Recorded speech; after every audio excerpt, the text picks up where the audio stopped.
प्रभु की प्राप्ति किसे होती है? एक बड़ी ही सुंदर कथा होती है।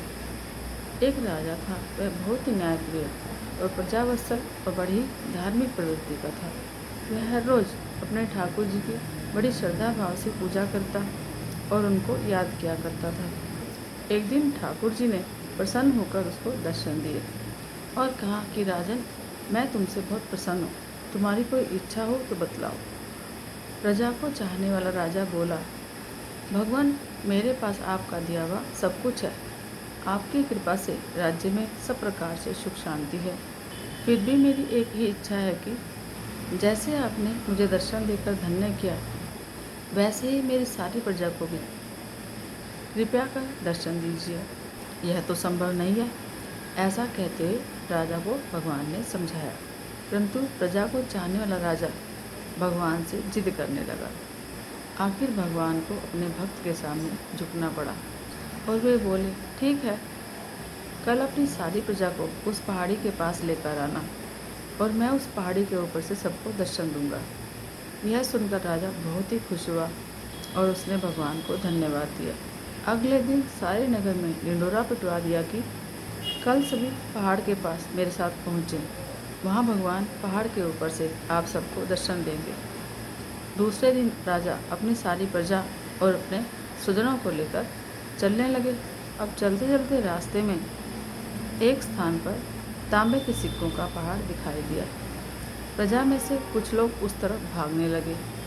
तभी ज्ञानी राजा ने सबको सतर्क किया कि कोई उस ओर ध्यान ना दे, क्योंकि तुम सब भगवान से मिलने जा रहे हो।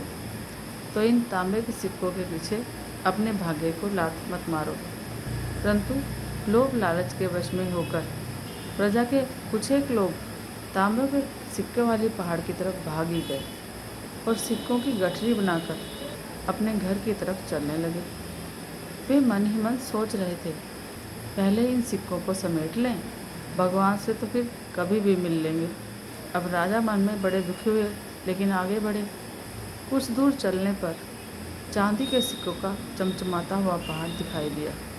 इस बार भी बचे हुए प्रजा के कुछ लोगों में से कुछ लोग उस ओर भागने लगे और चांदी के सिक्कों की गठरी बनाकर अपने घर की ओर चलने लगे। उनके मन में विचार चल रहा था कि ऐसा मौका बार बार नहीं मिलता है। चांदी के इतने सारे सिक्के फिर मिले या ना मिले, भगवान तो फिर कभी मिल ही जाएंगे। इस प्रकार कुछ दूर और चलने पर सोने के सिक्कों का पहाड़ नजर आया। अब तो प्रजा के बचे हुए सारे लोग और प्रजा के और राजा के सारे लोग उस तरफ भागने लगे। वे भी दूसरों की तरह सिक्कों की गठरियाँ लाद लाद कर अपने घर की तरफ चल दिए। अब केवल राजा और रानी ही शेष रह गए थे। राजा रानी से कहने लगे, देखो कितने लोभी हैं ये लोग, भगवान से मिलने का महत्व भी नहीं जानते हैं। भगवान के सामने सारी दुनिया की दौलत भी क्या चीज़ है। सही बात है। रानी ने राजा की बात का समर्थन किया कि अब क्या हो सकता है, और दोनों आगे बढ़ने लगे। और कुछ दूर चलने पर राजा और रानी ने देखा कि सतरंगी आवा बिखेरता हीरों का पहाड़ है।